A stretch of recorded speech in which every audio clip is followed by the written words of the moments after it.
नमस्कार दोस्तों, नॉलेज मंडली में आप सभी का स्वागत है। आपकी तैयारी को जारी रखते हुए सरिस्का श्रृंखला 6 में आज हम करने वाले हैं पोक्सो एक्ट पर आधारित क्वेश्चंस। पोक्सो एक्ट है वो आया था 2012 में और 2019 में उसमें क्या अमेंडमेंट किए गए थे, ये सारी चर्चा आज हम करेंगे सरिस्का श्रृंखला 6 में। और मित्रों, आपको पता है कि अगर आप एस्पिरेंट हैं, principal, vice principal, PGT, AC, DC, SO, OS, इन सारी परीक्षाओं में नया ट्रेंड देखा गया है कि पोक्सो पर आधारित बहुत सारे क्वेश्चंस है वो पूछे जा रहे हैं। तो सरिस्का श्रृंखला है आपकी तैयारी में मील का पत्थर साबित हो सकती है। देखते हैं सरिस्का श्रृंखला 6 का पहला question. To whom shall any person working in the media, hotel, lodge, hospital, club, studio, photographic facility provide such information on coming across any material or object in which a child is sexually exploited? Media, hotel, lodge, hospital, club, studio, photographic सुविधा में काम करने वाला कोई भी व्यक्ति किसी ऐसी सामग्री या वस्तु के सामने आने पर जिसमें बच्चे का यौन शोषण होता है, ऐसी जानकारी किसको प्रदान करेगा? ऑप्शन देख लेते हैं। स्पेशल जुवेनाइल पुलिस यूनिट और local police, parents of the child, public media और social media, person having knowledge of such matters. तो किसको सूचना देंगे? अगर आप कार्य करते हैं, मीडिया पर्सनल हैं या होटल में कार्य करते हैं, लॉज में कार्य करते हैं, हॉस्पिटल में, क्लब में, स्टूडियो में या फोटोग्राफिक फैसिलिटी देने वाले इंस्टीट्यूट में कार्य कर रहे हैं और आपको ये मालूम चलता है कि किसी बच्चे का शोषण हुआ है, तो पोक्सो एक्ट में ये जिम्मेदारी दी गई है कि आपने अगर कोई घटना देखी है तो रिपोर्ट करनी होगी। अगर रिपोर्ट नहीं करते हैं तो उसके लिए भी सजा का प्रावधान किया गया है। रिपोर्ट आपको करनी होगी, ये आपकी नैतिक जिम्मेदारी भी है। तो किसको रिपोर्ट करेंगे? यहाँ पर सही उत्तर हो जाएगा ए, स्पेशल जुवेनाइल पुलिस यूनिट और लोकल पुलिस, मतलब कि एसजेपीयू को आपको रिपोर्ट करनी होगी। एसजेपीयू या लोकल पुलिस को आपको सूचना देनी होगी, रिपोर्ट करनी होगी और वहां पर रिपोर्ट है वो दर्ज होगी और तुरंत कार्रवाई होगी, क्योंकि यहाँ पर बच्चे का शोषण किया गया है। तो यौन शोषण से संबंधित पोक्सो एक्ट में तुरंत कार्रवाई होती है। एसजेपीयू इसके लिए बनाई गई है, साथ में लोकल पुलिस है, इस बात को रिपोर्ट करेगा और आगे की कार्रवाई करेगा। सही उत्तर हमारा हो जाएगा ए, स्पेशल जुवेनाइल पुलिस यूनिट और local police. Move to question number 102.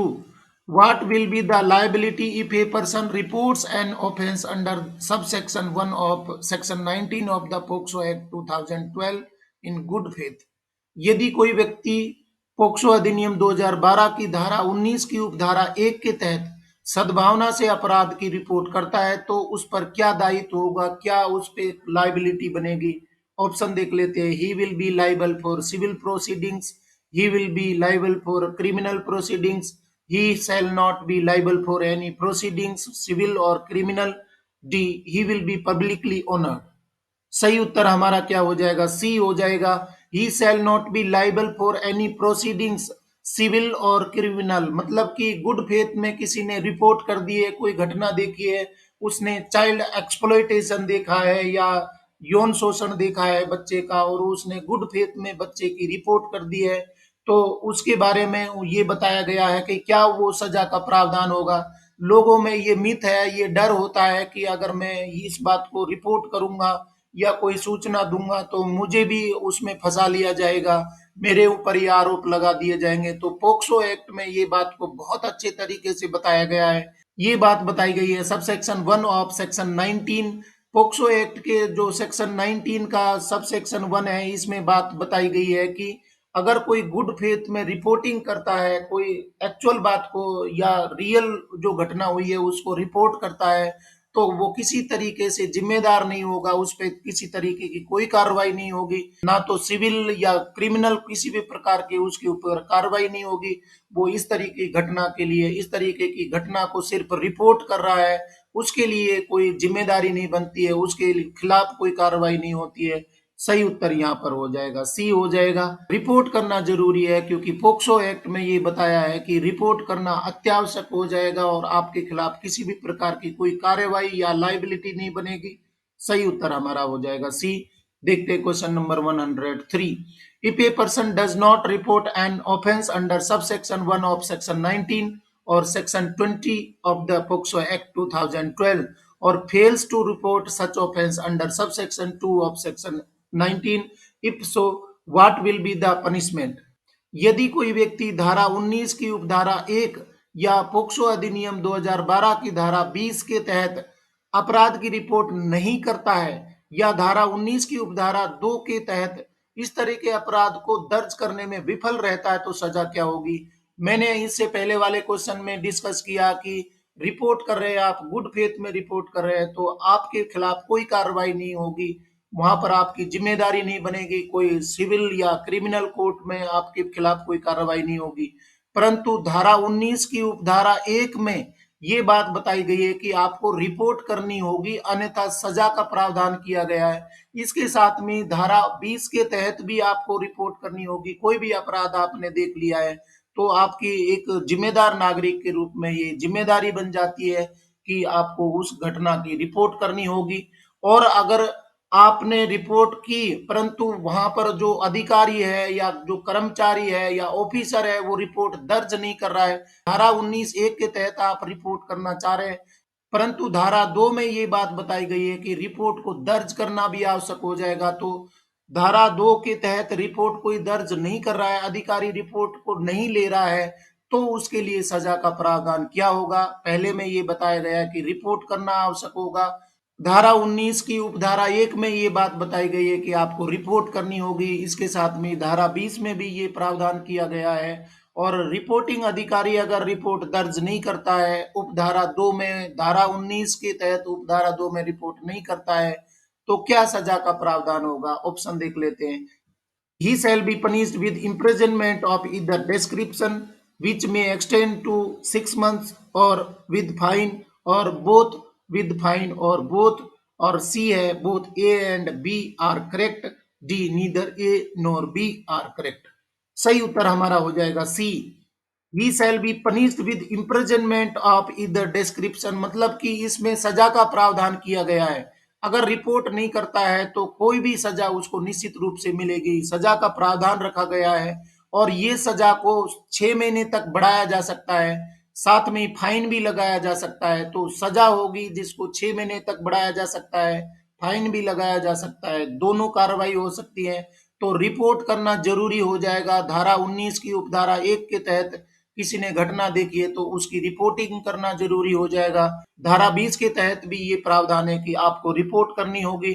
और उपधारा 2, 19 की उपधारा 2 में ये बात बताई गई है कि रिपोर्टिंग अधिकारी है वो रिपोर्ट करने में असफल रहता है तो भी सजा का प्रावधान किया गया है। तो इस तरीके से यहाँ पर सही उत्तर हो जाएगा सी हो जाएगा। Both A and B are correct. Move to question number 104। If any person in charge of a company or institution under his jurisdiction fails to report the offence under subsection 1 of section 19 of the POCSO Act 2012 in respect of the subordinate, what is the maximum punishment? बहुत ही जबरदस्त ये कानून बनाया गया है कि reporting करना आवश्यक होगा। आप अगर नॉर्मल इंसान है तो भी रिपोर्ट करना होगा, कोई इंस्टीट्यूट से जुड़े हुए नहीं है। परंतु अगर आप कोई इंस्टीट्यूट के इंचार्ज है, आप हेड है, कोई कंपनी के हेड है और आपके जुरिडिक्शन में कोई भी जो सबॉर्डिनेट होते हैं, कोई भी नीचे के अधिकारी कर्मचारी होते हैं और उन्होंने घटना कर दी है तो भी आपको पोक्सो एक्ट के सब सेक्शन 1 ऑफ सेक्शन 19 में आपको रिपोर्ट करनी होगी। और अगर रिपोर्ट नहीं करते हैं तो आपके खिलाफ कार्रवाई होगी। यदि किसी कंपनी या संस्थान का प्रभारी कोई व्यक्ति अपने अधिकार क्षेत्र के तहत अधीनस्थ के संबंध में पोक्सो अधिनियम 2012 की धारा 19 की उपधारा 1 के तहत अपराध की रिपोर्ट करने में विफल रहता है तो अधिकतम सजा क्या है। ऑप्शन देख लेते हैं। 6 months और विद फाइन और बोथ, 12 months और विद फाइन और बोथ, 3 months और विद फाइन और बोथ, 8 months और विद फाइन और बोथ। सही उत्तर हमारा यहाँ पर हो जाएगा बी हो जाएगा, 12 months और विद फाइन और बोथ। मतलब कि यहाँ पर भी सजा का प्रावधान किया गया है और इस सजा को बढ़ाया जा सकता है, 1 वर्ष तक बढ़ाया जा सकता है, क्योंकि आप जिम्मेदार नागरिक हैं, आप इंचार्ज हैं, किसी कंपनी के इंस्टीट्यूशन के इंचार्ज हैं और आपके कर्मचारी हैं, किसी बच्चे का शोषण करते हैं, यौन शोषण करते हैं तो वहां पर आपके कर्मचारी के खिलाफ आपको रिपोर्ट करनी होगी। सब सेक्शन 1 ऑफ सेक्शन 19 के तहत आपको रिपोर्ट करनी होगी। और अगर आप ऐसा नहीं करते हैं तो 1 वर्ष तक की सजा आपको हो सकती है, फाइन भी लग सकता है, दोनों एक साथ में हो सकते हैं। सही उत्तर यहाँ पर हो जाएगा बी हो जाएगा। देखते हैं question number 105। What action can be taken if a child fails to report an offence under subsection 1 of section 19 of the POCSO Act 2012? यदि कोई बच्चा पोक्सो अधिनियम 2012 की धारा 19 की उपधारा 1 के तहत अपराध की रिपोर्ट करने में विफल रहता है तो क्या कार्रवाई की जा सकती है? यहाँ पर कंडीशंस हैं वो बदल रही हैं। धारा 19 की उपधारा 1 के तहत रिपोर्टिंग का प्रावधान है कि रिपोर्ट आपको करनी होगी, सूचना देनी होगी। परंतु इस मामले में कोई बच्चा है जिसने कोई घटना होते देखी है तो वह विफल रहता है, बच्चा रिपोर्ट करने में असमर्थ रहता है, तो उसके खिलाफ क्या कार्रवाई हो सकती है? ऑप्शन देख लेते हैं। Complaint in school, all are equal according to the law, no punishment, 6 months और विद फाइन और बोथ। सही उत्तर हमारा निश्चित रूप से आपको पता है सी हो जाएगा, नो पनिशमेंट। क्योंकि यहाँ पर कंडीशन क्या है कि वो बच्चा है जिसने कोई घटना देखी है और वो रिपोर्ट नहीं कर पा रहा है तो उसको कोई सजा का प्रावधान नहीं रखा गया है। अगर कोई अडल्ट व्यक्ति होगा, वयस्क व्यक्ति होगा तो उसको रिपोर्ट करनी होगी। इससे पहले वाले क्वेश्चंस में हमने देखा, परंतु बच्चा रिपोर्ट करने में विफल रहता है तो उसके खिलाफ कोई कार्रवाई नहीं होगी। वो रिपोर्ट कर सकता है परंतु नहीं करेगा तो सजा का प्रावधान नहीं रखा गया है। सही उत्तर हमारा हो जाएगा सी। डियर फ्रेंड्स, क्वेश्चन पसंद आ रहे हैं तो लाइक बटन जरूर दबाइए। देखते हैं अगला सवाल 106। Any person making a complaint or furnishing false information against any person in respect of an offence committed under section 3, 5, 7 and 9 of the POCSO Act only with the intention of humiliating, extorting or threatening or defaming him find incorrect statement।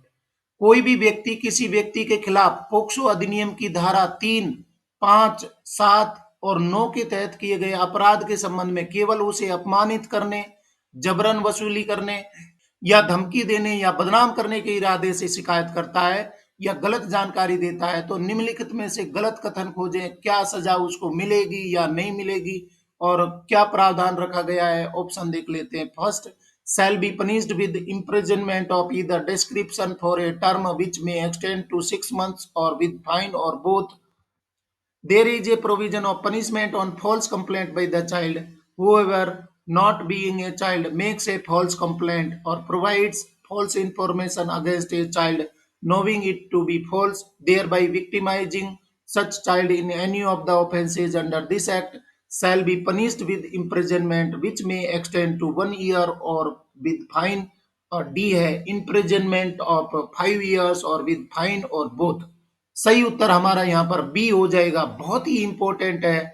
There is a provision of punishment on false complaint by the child, ये बिल्कुल गलत है। No provision of punishment on false complaint by the child, मतलब कि बच्चे ने अगर कोई गलत रिपोर्ट दी है, वो गलत फहमी में या किसी भी वजह से वो गलत सूचना दे दी है उसने, तो कोई प्रावधान नहीं रखा गया है। क्योंकि वो बच्चा है और बच्चा ना समझ हो सकता है, उसको गलत फहमी हो सकती है, डर की वजह से, धमकाने की वजह से ऐसी सूचना वो दे सकता है, तो कोई सजा का प्रावधान नहीं किया गया है। बाकी पॉइंट देख लेते हैं। शैल be punished with imprisonment of either description for a term which may extend to 6 months और विद फाइन और बोथ, मतलब कि कोई गलत रिपोर्ट देना है, रिपोर्टिंग करना जरूरी है, अगर रिपोर्टिंग नहीं करेंगे तो सजा का प्रावधान है, परंतु गलत रिपोर्ट करेंगे सेक्शन 3 में, 5 में, 7 में, 9 में, तो आपके खिलाफ कार्रवाई होगी। और ये रिपोर्टिंग है, फॉल्स इंफॉर्मेशन आपने क्यों दी है, इंटेंशन है इस तरीके का बनाया है कि आप उसको ह्यूमिलिएट करना चाहते हैं, एक्सटोर्टिंग करना चाहते हैं, थ्रेटनिंग करना चाहते हैं, डिफेमिंग करना चाहते हैं, तो आपने अगर इन उद्देश्यों के तहत विभिन्न सेक्शंस में अगर आपने गलत रिपोर्ट दी है तो सजा का प्रावधान किया गया है। और ये सजा है वो 6 महीने तक बढ़ाई जा सकती है, फाइन भी लग सकता है। इसके साथ में whoever not being a child, आप चाइल्ड नहीं है, बच्चे नहीं है, मेक्स ए फॉल्स कंप्लेंट और provides false information against a child knowing it to be false, जानबूझ करके कि आपको मालूम है कि गलत बात है, there by victimising such child in any of the offences under this act shall be punished with imprisonment which may extend to 1 year or with fine. मतलब कि यहाँ पर ये कंडीशन बताई गई है कि आपने ये झूठी रिपोर्ट किसी व्यक्ति के खिलाफ ना दे करके आपने किसी बच्चे के खिलाफ दी है और बच्चे को आपने विक्टिमाइज कर दिया है, उसको अपराधी घोषित कर दिया है कि ये घटना बच्चे ने की है, तो बच्चे के खिलाफ आप फॉल्स रिपोर्ट दे रहे हैं, तो वहां पर सजा का प्रावधान किया गया है। और ये सजा है वो 1 साल तक बढ़ाई जा सकती है और फाइन भी लग सकता है। और डी ऑप्शन देख लेते हैं, इम्प्रिजनमेंट विद फाइन और बोथ, तो ये सजा भी मिल सकती है और फाइन भी लग सकता है या दोनों हो सकते हैं। तो 3 पॉइंट है हमारे ठीक हो जाते हैं, परंतु बी है वो गलत है। देखते हैं question number 107, statement regarding media comment or report as per POCSO act 2012। यहाँ पर स्टेटमेंट दिए गए हैं। पहला है, no person shall make any media report or comment on any child, such things may affect child's reputation or infringing his her privacy. ये section 23(1) में बताया गया है। सेकेंड स्टेटमेंट दिया है, no reports in any media shall disclose the identity of a child, name, address, photograph, family details, school, etc., which may lead to disclosure of identity of the child। ये बताई गई है section 23(2) में।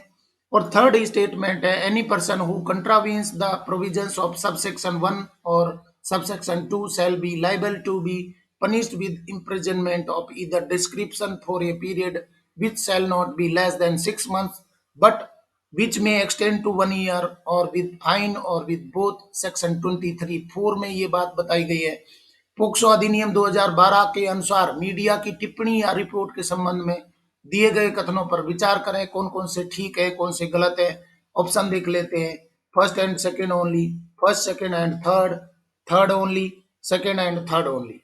सही उत्तर हमारा यहाँ पर हो जाएगा बी, तीनों ही पॉइंट ठीक हो जाएंगे। ये बात बताई गई है कि मीडिया रिपोर्टिंग के बारे में बताया गया है, मीडिया में कोई बात आनी चाहिए नहीं आनी चाहिए, उसके लिए भी सेक्शंस बनाए गए पोक्सो एक्ट में। No person shall make any media report or comment on any child, such things may affect child's reputation infringing his her privacy. ये बात बताई गई है सेक्शन 23(1) में बताई गई है। No reports in any media shall disclose the identity of a child, name, address, photograph, family detail, school etcetera, which may lead to disclosure of identity of the child, मतलब कि ये सब चीजें बच्चे की आइडेंटिटी को उजागर करने के लिए होंगे। और इसके लिए क्या बताया गया है, सेक्शन 23(2) में ये बात बताई गई है कि उसकी आइडेंटिटी है, ये एड्रेस, फोटोग्राफ और फैमिली डिटेल, स्कूल, इसके बारे में डिस्क्लोजर नहीं होगा, मीडिया इस बात को नहीं बताएगी। और थर्ड है, any person who contravenes the provisions of subsection 1 or subsection 2, मतलब कि पहले वाला और दूसरे वाले को अगर कोई कंट्रावीन करता है, कोई नियम को तोड़ता है, तो उसके खिलाफ कार्रवाई होगी, उसको सजा का प्रावधान किया गया है जो कम से कम 6 महीने की होगी और उसको बढ़ाया जा सकता है, 1 साल तक बढ़ाया जा सकता है। ये प्रावधान किया गया है सेक्शन 23(4) में किया गया है। सही उत्तर हमारा यहाँ पर हो जाएगा B, first, second and third. Question देख लेते हैं 108। Under POCSO Act 2012, while recording the statement of the aggrieved child can take the services of a translator or interpreter or a specialist in case of disability on payment of a fee, who will pay this fee। बहुत ही important condition दी गई है। POCSO अधिनियम 2012 के तहत पीड़ित बच्चे का बयान दर्ज करते समय यदि आवश्यक हो तो अनुवादक या दुभाषीय को शुल्क देकर या विकलांगता के मामले में किसी विशेषज्ञ की सेवाएं ले सकते हैं। ये शुल्क कौन देगा, मतलब कि इसका पेमेंट कौन देगा। अगर कोई बच्चा अपनी रिपोर्ट कर रहा है और जो रिपोर्टिंग ऑफिसर है जो रिपोर्ट दर्ज कर रहा है उसकी लैंग्वेज को नहीं समझ पा रहा है, या बच्चा जो रिपोर्ट दर्ज कर रहा है उसकी लैंग्वेज को नहीं समझ पा रहा है, तो यहाँ पर क्या होगा, दुभाषिया लिया जा सकता है, इंटरप्रेटर लिया जा सकता है। और डिसेबिलिटी के मामले में, मतलब कि बच्चा दिव्यांग है, गूंगा, बहरा या अंधा है, तो वो रिपोर्ट नहीं कर पाएगा, तो वहां पर स्पेशलिस्ट है वो जरूरी हो जाएगा। स्पेशलिस्ट उसकी बात को समझेगा या उसको कम्युनिकेट करेगा, उससे पूछेगा। तो स्पेशलिस्ट है या ट्रांसलेटर, इंटरप्रेटर है, वो फीस चार्ज कर सकते हैं। तो ये फीस कौन देगा, बच्चा देगा या पेरेंट देंगे या कौन देगा। ऑप्शन देख लेते हैं, पुलिस ऑफिसर और magistrate, parents of the child, the offender will pay fee, national commission for protection of child rights NCPCR. तो कौन पेमेंट करेगा, यहाँ पर सही उत्तर हमारा हो जाएगा ए हो जाएगा, पुलिस ऑफिसर और मजिस्ट्रेट। जो भी घटना की रिपोर्टिंग कर रहा है, अगर पुलिस ऑफिसर कर रहा है और उसकी बात को नहीं समझ पा रहा है तो वो ट्रांसलेटर ले सकता है, दुभाषिया ले सकता है, या मजिस्ट्रेट भी अगर रिपोर्ट दर्ज कर रहे हैं तो मजिस्ट्रेट हो या पुलिस ऑफिसर हो, जो भी घटना की रिपोर्ट दर्ज कर रहा है वो बात को समझ नहीं पा रहे हैं तो वो ट्रांसलेटर की मदद ले सकते हैं, स्पेशलिस्ट की मदद ले सकते हैं। अगर डिसेबिलिटी का केस है तो यहाँ पर पेमेंट है वो किया जाएगा, पुलिस ऑफिसर या मजिस्ट्रेट के द्वारा किया जाएगा। और आपको मालूम है कि वो अपनी खुद की जेब से नहीं देंगे, इसका खर्चा है वो वहन किया जाएगा, गवर्नमेंट के द्वारा किया जाएगा। तो सही उत्तर हमारा हो जाएगा ए हो जाएगा, पुलिस ऑफिसर और मजिस्ट्रेट पेरेंट नहीं करेंगे, ओफेंडर भी नहीं करेगा और एनसीपीसीआर भी नहीं करेगा। यहाँ पर जो भी रिपोर्ट कर रहा है उसको पेमेंट करना होगा, ट्रांसलेटर के लिए, इंटरप्रेटर के लिए, स्पेशलिस्ट के लिए। सही उत्तर हमारा हो जाएगा ए। क्वेश्चन पसंद आ रहे हैं तो अपने मित्रों को जरूर बताइए। देखते हैं question number 9। In case of POCSO Act 2012, if the magistrate records the statement of the child under section 164 of the Code of Criminal Procedure 1973, 2 of 1974, what will not be necessary? POCSO अधिनियम 2012 के मामले में यदि दंड प्रक्रिया संहिता 1973 1974 का 2 की धारा 164 के तहत मजिस्ट्रेट बच्चे का बयान दर्ज करता है तो क्या आवश्यक नहीं होगा? ऑप्शन देख लेते हैं। He will ensure that the statement of the child is also recorded by audio video electronic means, presence of the advocate of the accused, record the statement as spoken by the child. A copy of the document is specified under section 207 of the code upon the final report being filed by the police under section 173 of that code to the parents. तो सही उत्तर हमारा हो जाएगा B हो जाएगा, presence of the advocate of the accused, मतलब कि अपराधी का एडवोकेट होना जरूरी नहीं होगा। रिपोर्ट अगर दर्ज कर रहा है, मजिस्ट्रेट स्टेटमेंट ले रहा है बच्चे का, पीड़ित बच्चे का स्टेटमेंट ले रहा है तो क्रिमिनल कोड के सेक्शन 164 के तहत ये आवश्यक नहीं होगा। Presence of the advocate of the accused ये जरूरी नहीं होगा, बाकी सभी होंगे। He will ensure that the statement of the child is also recorded by audio video electronic means, मतलब कि बच्चे का जो स्टेटमेंट लिया जा रहा है वो ऑडियो वीडियो इलेक्ट्रॉनिक मीन में वो भी रिकॉर्ड होना चाहिए। साथ में record the statement as spoken by the child, मतलब कि जो भी बच्चा बताएगा, जो कहेगा वो सारा रिकॉर्ड होगा, लिखित रूप में रिकॉर्ड होगा। और साथ में a copy of the document specified under section 207 of the code upon the final report being filed by the police under section 173 of that code to the parents, मतलब कि जो भी बयान दर्ज हुए हैं उसकी कॉपी पेरेंट को देनी होगी, बच्चे के पेरेंट को देनी होगी। और ये सेक्शन बताया गया है 207 में, ये कोड के तहत 207 है वो स्टेटमेंट दर्ज करने के लिए होता है। या पुलिस ने कोई फाइनल रिपोर्ट सबमिट की है तो उसकी कॉपी है मजिस्ट्रेट बच्चे के पेरेंट को देंगे। तीनों पॉइंट सही हो जाएंगे, ए सी और डी हो जाएंगे। परंतु अक्यूज्ड का जो वकील है वो जरूरी नहीं होगा, उस समय पर स्टेटमेंट दर्ज होते समय अपराधी का वकील है वो होना जरूरी नहीं होगा। सही उत्तर हमारा हो जाएगा बी हो जाएगा। क्वेश्चन देखते हैं 110। Under which code of criminal procedure will the child be medically examined if an offence has been committed under the POCSO Act 2012 despite no first information report or complaint of offence registered? यदि कोई प्रथम सूचना report या अपराध की शिकायत दर्ज नहीं होने के बावजूद पोक्सो अधिनियम 2012 के तहत अपराध किया गया है तो आपराधिक प्रक्रिया के किस कोड के तहत बच्चे की चिकित्सकीय जांच की जाएगी?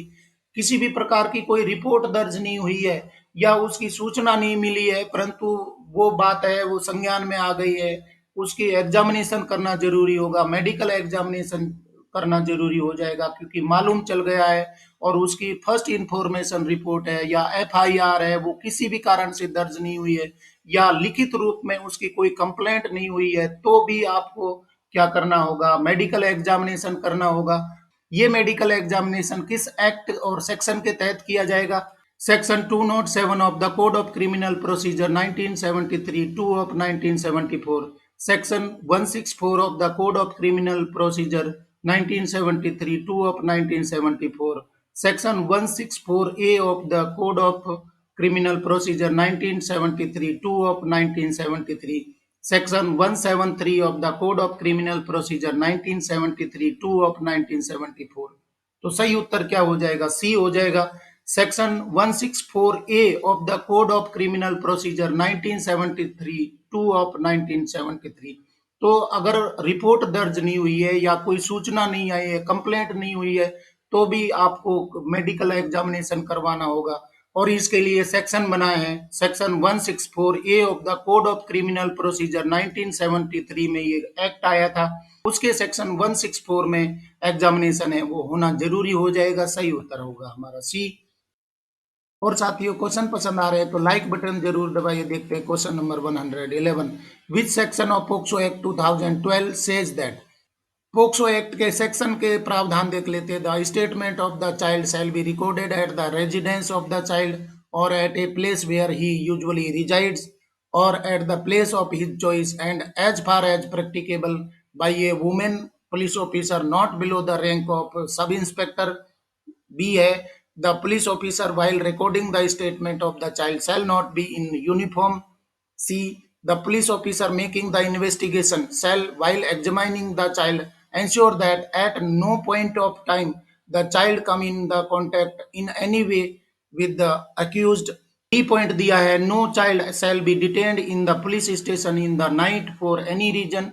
और ई है the police officer shall ensure that the identity of the child is protected from the public media unless otherwise directed by the special court in the interest of the child. ऊपर दिए गए POCSO अधिनियम 2012 के सही धारा section का मिलान करें। तो यहाँ पर धारा सेक्शन है वो कौन कौन सी दी गई है। ऑप्शन देख लेते हैं। ए 24(1), बी 24(4), सी 24(3), डी 24(2), ई 24(5).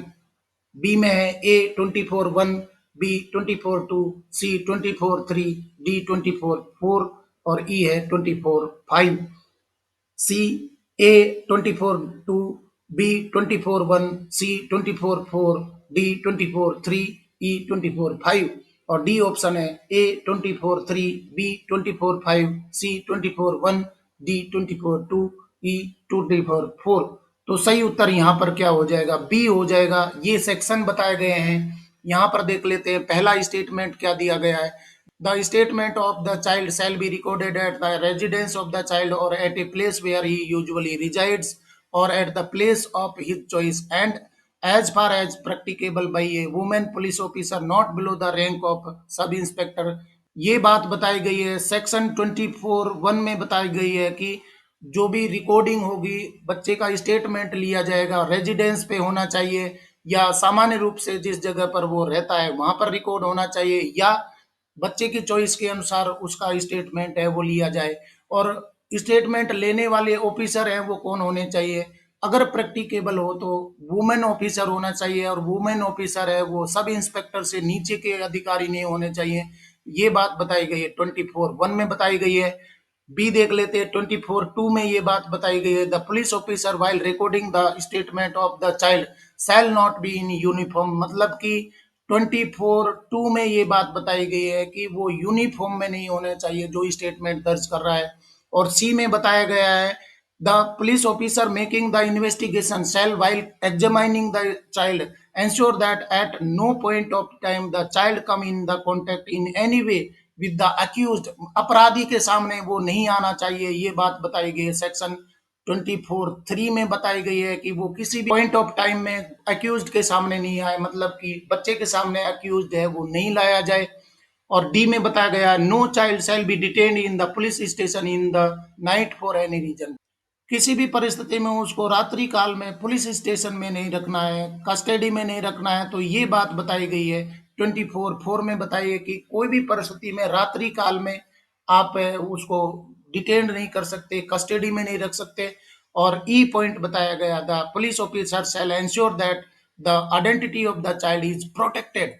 मतलब कि किसी भी परिस्थिति में बच्चे की आइडेंटिटी है वो डिस्क्लोज नहीं करनी है, प्राइवेसी को मेंटेन करना है। और ये सेक्शन बताया है पोक्सो के सेक्शन 24(5) में ये बात बताई गई है। तो इस तरीके से अगर क्वेश्चन को कॉम्प्लिकेट बनाया जाएगा, क्वेश्चन को घुमाया जाएगा, तो आपसे सेक्शन भी पूछ सकते हैं। यहाँ आपको क्लियरली ये सेक्शन पता लग रहे हैं कौन से सेक्शन में क्या बात बताई गई है। स्टेटमेंट के मामले में सही उत्तर हमारा हो जाएगा बी हो जाएगा। Move to question number 112। Which mandatory provision is mentioned in subsection 2 of section 27 of the POCSO Act? POCSO अधिनियम 2012 की धारा 27 की उपधारा 2 में किस अनिवार्य प्रावधान का उल्लेख किया गया है? कौन सा प्रावधान है वो निश्चित रूप से करना होगा, और ये सेक्शन दिया है 27 का 2 दिया है। तो मैंडेटरी प्रोविजन देख लेते हैं। In case the victim is a girl child, the medical examination shall be conducted by a women doctor. The medical examination shall be conducted in the presence of the parent of the child or any other person in whom the child reposes trust or confidence, where in case the parent of the child or other person referred to in subsection 3 cannot be present for any reason during the medical examination of the child, the medical examination shall be conducted in the presence of a woman nominated by the head of the medical institution. D option है, the medical examination will be conducted under section 164A of the Code of Criminal Procedure 1973 2 of 1973। तो mandatory provision इनमें से कौन सा हो जाएगा? A हो जाएगा। In case the victim is a girl child, the medical examination shall be conducted by a women doctor. ये मैंडेटरी प्रोविजन बनाया गया है सब सेक्शन 2 ऑफ सेक्शन 27 में बताया गया है कि अगर लड़की है, बालिका है, उसका यौन शोषण हुआ है, तो मेडिकल एग्जामिनेशन के लिए वुमेन डॉक्टर होगा। कोई भी परिस्थिति में मेल डॉक्टर नहीं होगा, अदर पर्सन नहीं होगा, सिर्फ वुमेन डॉक्टर है वो मेडिकल एग्जामिनेशन के लिए रखी जाएगी। ये मैंडेटरी प्रोविजन बनाया गया सब सेक्शन 2 ऑफ सेक्शन 27 में बताया गया है। सही उत्तर हमारा हो जाएगा ए। क्वेश्चन देख लेते हैं 113। विच provision is mentioned in subsection 1 of section 28 of the POCSO act? POCSO अधिनियम 2012 की धारा 28 की उपधारा 1 में किस प्रावधान का उल्लेख है? ऑप्शन देख लेते हैं। The state government shell in consultation with the chief justice of the high court designate for each district a court of session to be a special court to try the offences under the act. If a court of session is notified as a children's court under the Commission for Protection of Child Rights Act 2005 4 of 2006, और C है, और a special court designated for similar purposes under any other law for the time being in force, then such court shall be deemed to be a special court under this section, और D all the above. तो धारा 28 के उपधारा 1 में क्या प्रावधान किए गए हैं कोर्ट के मामले में? यहाँ पर सही उत्तर हमारा हो जाएगा डी हो जाएगा। The state government shell in consultation with the chief justice, मतलब कि राज्य सरकार की ये जिम्मेदारी होगी कि वो मुख्य न्यायाधीश के द्वारा, उच्च न्यायालय के मुख्य न्यायाधीश के द्वारा डिस्कशन करके, और एक हर एक डिस्ट्रिक्ट में सेशन कोर्ट बनाएंगे। ये सेशन कोर्ट है वो स्पेशल कोर्ट होगा, मतलब कि वो पोक्सो एक्ट के केस है उनको देखेगा, सुनेगा। बी में है, if a court of session is notified as a children's court under the commission for protection of child rights act 2005। तो एनसीपीसीआर ने कोई चिल्ड्रन कोर्ट बनाया हुआ है, एनसीपीसीआर ने चाइल्ड राइट्स के तहत कोई चिल्ड्रन कोर्ट नोटिफाई किया है, तो वो क्या हो जाएगा? स्पेशल कोर्ट कहलाएगा। सातवीं, और ये special court designated for similar purposes, इन उद्देश्यों के लिए कोई स्पेशल कोर्ट बनाया गया है तो उसको भी क्या बोल सकते हैं? स्पेशल कोर्ट बोलेंगे इस सेक्शन के तहत। स्पेशल कोर्ट का प्रावधान है वो सब सेक्शन 1 ऑफ सेक्शन 28 में बताया गया है पोक्सो एक्ट के तहत। सही उत्तर हमारा हो जाएगा D all the above. Question देख लेते 114। Which of the following provisions comes under the jurisdiction of a special court constituted under the POCSO Act, which deals with the publication or transmission of explicit sexual material of children or the conduct or facility of online child abuse etc. निम्नलिखित में से कौन सा प्रावधान POCSO अधिनियम 2012 के तहत गठित एक विशेष न्यायालय के अधिकार क्षेत्र में आता है, जो बच्चों की स्पष्ट यौन सामग्री के प्रकाशन या प्रसारण या ऑनलाइन बाल शोषण आदि के संचालन या सुविधा से संबंधित है? मतलब कि ये बात बताई गई है कि कोई ऑनलाइन मोड में बच्चे का यौन सामग्री प्रदर्शित की जा रही है, या उसका प्रसारण किया जा रहा है, या ऑनलाइन बाल शोषण किया जा रहा है, या कोई इस तरीके की सुविधा संचालित की जा रही है ऑनलाइन मोड में, पब्लिक मीडिया में, तो यहाँ पर प्रावधान बनाया गया है कि किस सेक्शन के तहत उसके खिलाफ कार्रवाई होगी। ऑप्शन देख लेते हैं। Section 207 of the code of criminal procedure 1973 2 of 1974, B section 67 B of the information technology act 2000, section 164 A of the code of criminal procedure 1973 2 of 1973, और डी है section 173 of the code of criminal procedure 1973 2 of 1974। तो कौन सा jurisdiction में आ जाएगा? Special court के jurisdiction में आ जाएगा पोक्सो एक्ट के तहत। सही उत्तर हमारा हो जाएगा बी।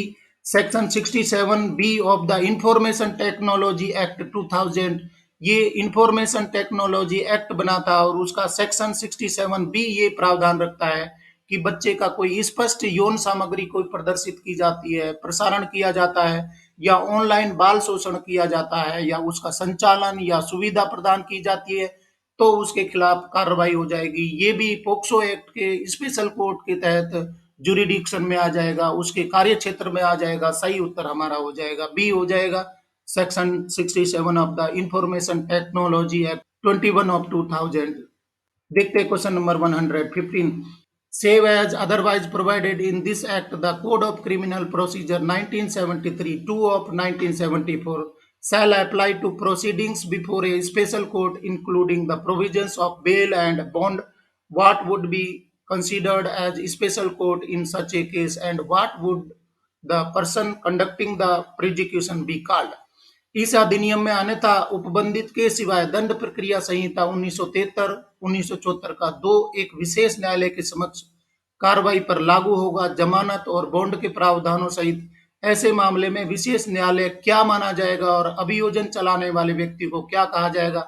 मतलब कि इस प्रकार का कोई मामला है दंड प्रक्रिया संहिता 1973 के तहत, तो विशेष न्यायालय जो स्पेशल कोर्ट बनाया गया है उसको क्या बोलेंगे? साथ में उसके संचालन के लिए जो अभियोजन होगा मतलब कि प्रोसिक्यूटर होगा उसको आप क्या बोलेंगे? यहाँ पर ऑप्शन देख लेते हैं। Deemed to be a court of session and a public prosecutor, deemed to be a special court and a public prosecutor, और सी है deemed to be a high court of sessions and a public prosecutor, D deemed to be a court of sessions and a criminal prosecutor.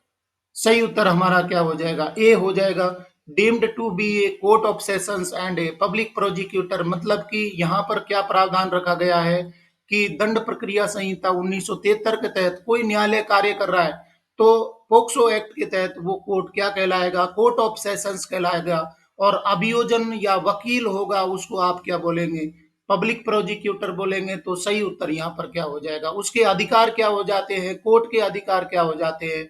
वो session न्यायालय कहलाएगा। Special court को आप session न्यायालय बोलेंगे। और वहां पर जो केस को चला रहा है, संचालन करवा रहा है, जो वकील असिस्टेंस दे रहा है उसको आप क्या बोलेंगे? पब्लिक प्रोसिक्यूटर बोलेंगे। सही उत्तर यहाँ पर हो जाएगा ए हो जाएगा। देखते हैं question number 116। What are the provisions for the appointment of a special public prosecutor in the POCSO Act 2012? बहुत ही इंपॉर्टेंट क्वेश्चन है। पोक्सो अधिनियम 2012 में विशेष लोक अभियोजक की नियुक्ति के लिए क्या प्रावधान रखे गए? मतलब कि स्पेशल पब्लिक प्रोसिक्यूटर रखा गया है पोक्सो एक्ट के तहत, तो उसके लिए क्या प्रावधान रखे गए? ऑप्शन देख लेते हैं। The state government shall appoint a special public prosecutor for each special court under this act. यहाँ पर सेक्शन 32(1) बताया गया है। A person shall be eligible to be appointed as a special public prosecutor under sub section 1 only if he had been in practice for not less than 7 years as an advocate। section 322 C है every person appointed as a special public prosecutor under this section shall be deemed to be a public prosecutor within the meaning of clause U of section 2 of the Code of Criminal Procedure 1973 2 of 1974 and provision of that code shall have effect accordingly। section 32(3) और D all the above। सही उत्तर हमारा हो जाएगा D all the above. सभी बताए गए हैं। Special public prosecutor POCSO act के तहत क्या बताए गए? The state government shall appoint a special public prosecutor मतलब कि ये प्रावधान रखा गया है कि स्टेट गवर्नमेंट है वो स्पेशल कोर्ट खोलेगी, बनाएगी हर एक डिस्ट्रिक्ट में, और साथ में स्पेशल पब्लिक प्रोसिक्यूटर है वो भी लगाया जाएगा। ये कौन से सेक्शन में बताया गया है? सेक्शन 321 में बताया गया है। A person shall be eligible to be appointed as a special public prosecutor under subsection 1 only if he had been in practice of not less than 7 years। मतलब कि स्पेशल पब्लिक प्रोसिक्यूटर सेक्शन 32(1) के तहत लगाना होगा। और वो कौन हो सकता है? जो वकील के रूप में या उसने 7 साल से कम सेवा नहीं दी हो उसको आप क्या बना सकते हैं? स्पेशल पब्लिक प्रोसिक्यूटर बना सकते हैं। और ये प्रावधान किया गया है सेक्शन 32 में बताया गया है। Every person appointed as a special public prosecutor under this section shall be deemed to be a public prosecutor, मतलब कि इस सेक्शन के तहत क्या बोलेंगे, उसको पब्लिक प्रोसिक्यूटर बोलेंगे, within the meaning of close you of section 2 of the code of criminal procedure 1973, 2 of 1974 and provision of that code shall have effect accordingly. इसके लिए प्रावधान रखा गया है, सेक्शन 32(3) में बताया गया है। तो सेक्शन भी यहाँ पर साथ साथ में बताए जा रहे हैं। मैं यहाँ पर आपकी कोई परीक्षा नहीं ले रहा हूँ। क्वेश्चन किस तरीके से बन सकते हैं, एक ही क्वेश्चन में 5-10 सूचनाएं आपको दी गई हैं, ऑप्शन में किसी पर भी उठा करके क्वेश्चन बना दिया जाएगा, आप निश्चित रूप से उसको सही करके आएंगे, और जब आप सही उत्तर दे के आएंगे और आपका सिलेक्शन होगा तो हमें भी मजा आएगा। यहाँ पर सही उत्तर हो जाएगा डी। क्वेश्चन देख लेते हैं 117। Which chapters deals with the procedure and powers of special courts and recording of evidence under the POCSO Act 2012? POCSO अधिनियम 2012 के तहत विशेष अदालतों की प्रक्रिया और शक्तियों और साक्ष्य की रिकॉर्डिंग से संबंधित कौन सा अध्याय है? ऑप्शन देख लेते हैं, चैप्टर 4, चैप्टर 8, चैप्टर 9, चैप्टर 6। तो इस तरीके के छोटे छोटे क्वेश्चन हैं, वो भी पूछ लिए जाते हैं। प्रोसीजर और पावर्स ऑफ स्पेशल कोर्ट्स के संबंधित है, तो कौन से चैप्टर में ये बात बताई गई है कि स्पेशल कोर्ट होगा और उसके क्या प्रोसीजर होगा, उसकी क्या पावर्स होंगी, ये बताया गया है। सही उत्तर हमारा हो जाएगा बी हो जाएगा। चैप्टर 8 में स्पेशल कोर्ट होगा पोक्सो एक्ट के तहत, और उसमें जो वकील होगा या प्रोसिक्यूटर होगा उसको क्या बोलेंगे, ये सारी बातें बताई गई चैप्टर 8 में बताई गई है। सही उत्तर हमारा हो जाएगा बी। क्वेश्चन देख लेते हैं 118। A special court may take cognizance of an offence on the basis of a complaint of facts or a police report of such facts without committing the accused to trial. In which section of the POCSO Act 2012 this provision is mentioned? एक विशेष न्यायालय किसी अपराध का संज्ञान तथ्यों की शिकायत के आधार पर या ऐसे तथ्यों की पुलिस रिपोर्ट के आधार पर अभियुक्त को मुकदमा चलाने के लिए प्रतिबद्ध किए बिना ले सकता है। पोक्सो अधिनियम 2012 की किस धारा में इस प्रावधान का उल्लेख है? मतलब कि शिकायत दर्ज हो जाती है, कंप्लेंट आ जाती है या पुलिस रिपोर्ट के आधार पर संज्ञान ले सकता है कोर्ट, परंतु यहाँ पर ये जरूरी नहीं है कि जो अक्यूज्ड है, अभियुक्त है, उस पर कोई मुकदमा चलेगा। पहले तथ्यों को सुना जाएगा और अगर वो सही साबित होते हैं, ठीक होते हैं, तो मुकदमा चलाया जाएगा। तो मुकदमा चलाए बिना भी आप कंप्लेंट सुन सकते हैं, कोर्ट है वो ये कार्रवाई कर सकता है। इसके लिए प्रावधान किया गया है सब सेक्शन 3 ऑफ सेक्शन 33, सब सेक्शन 2 ऑफ सेक्शन 33, सब section 1 of section 33, sub section 4 of section 33। सही उत्तर हमारा क्या हो जाएगा? सी हो जाएगा, सब सेक्शन 1 ऑफ सेक्शन 33। अभियुक्त को मुकदमा चलाने के प्रतिबद्ध किए बिना भी ये कार्रवाई हो सकती है। वो कॉग्निजेंस ले सकता है, स्वतः संज्ञान ले सकता है कंप्लेंट आने पर या पुलिस रिपोर्ट के आधार पर, और इसके लिए सेक्शन बनाया गया है सब सेक्शन 1 ऑफ सेक्शन 33 पोक्सो के तहत ये बताया गया है। सही उत्तर हमारा हो जाएगा C. Move to question number 119। Which section of the POCSO Act 2012 states that when a person is prosecuted for committing or abetting an offence or has attempted to commit an offence under section 3, 5, 7 and 9 of this act, the special court shall be deemed to have committed or abetted or attempted to commit an offence unless the contrary is proved। POCSO अधिनियम 2012 की किस धारा में यह कहा गया है कि जब किसी व्यक्ति पर अपराध करने या उसे उकसाने के लिए मुकदमा चलाया जाता है या इस अधिनियम की धारा 3, 5, 7 और 9 के तहत अपराध करने का प्रयास किया है, विशेष न्यायालय जब तक कि इसके विपरीत साबित नहीं हो जाता है तब तक ये माना जाएगा कि उसने अपराध किया है या उसे उकसाया है या अपराध करने का प्रयास किया है। तो यहाँ पर बहुत ही स्पष्ट रूप से बताया गया है कि आप ये नहीं कह सकते कि नहीं ये बात सिद्ध नहीं हुई है। तो अगर सिद्ध नहीं हुई है, उसने गलत बात साबित करने तक उस पे केस चलाया जाएगा। केस तो चलेगा, निश्चित रूप से केस चलेगा। कोई अपराध सामने आया है या उकसाने का मुकदमा दर्ज हुआ है या धारा 3, 5, 7, 9 के तहत कोई अपराध करने का प्रयास किया गया है, तो उसके खिलाफ कार्रवाई होगी, अपराधी के खिलाफ कार्रवाई होगी। और अगर अपराधी ये बात साबित कर देता है कि वो इसमें शामिल नहीं था या उसके खिलाफ जो आरोप लगे वो गलत है, साबित हो जाएगा, तो वो फ्री हो जाएगा, परंतु मुकदमा तो निश्चित रूप से चलेगा। ऑप्शन कौन सा बताया गया है यहाँ पर? Section 33, section 29, section 30, section 31। सही उत्तर हमारा हो जाएगा बी। सेक्शन 29 में ये प्रावधान है कि उसके खिलाफ मुकदमा तो चलेगा, अगर वो गलत साबित हो जाता है, मुकदमा है वो गलत साबित कर देता है कि आरोप गलत है तो छूट जाएगा, परंतु मुकदमा तो निश्चित रूप से चलना ही चलना है। उसका सेक्शन बताया गया है सेक्शन 29, उत्तर हो जाएगा बी। देखते हैं सर इसका सीरीज 6 का अंतिम question 120। According to the subsection 1 of section 30 of the POCSO act, a presumption shall be made by the special court that the accused had a culpable mental state unless the offender proves anything against this presumption.